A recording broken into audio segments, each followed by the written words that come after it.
Today is the summer solstice, which does mark the official and real now on the calendar start of summer. WKYT meteorologist Alexa Minton explores the solstice a little deeper and shows us how people are celebrating here in Lexington.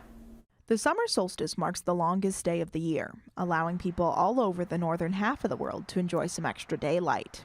Some people flocked to Stonehenge to celebrate the solstice as the rising sun aligned perfectly with the structure's stones.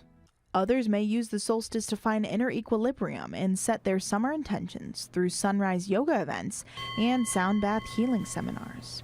Folks at Rock House Brewing in Lexington are celebrating with an art and sound soul food buffet, having guests celebrate sunshine through unique food items and art. Delaney Thomas, a STEM educator at the Living Arts and Science Center, spoke with WKYT about what the celebration of this summertime sun holiday means to the community. You know, the summer solstice goes back in history for so long, and it's also the transitioning of certain constellations, so you can see more constellations a little bit more clearly. People love to do gatherings and maybe do some like summery kind of foods, so we're just here to celebrate and have a great time. The solstice officially began for us in Kentucky at 10:57 a.m., the point in which the sun was directly overhead of the Tropic of Cancer. In Kentucky, this means we got 14 hours and 48 minutes of daylight.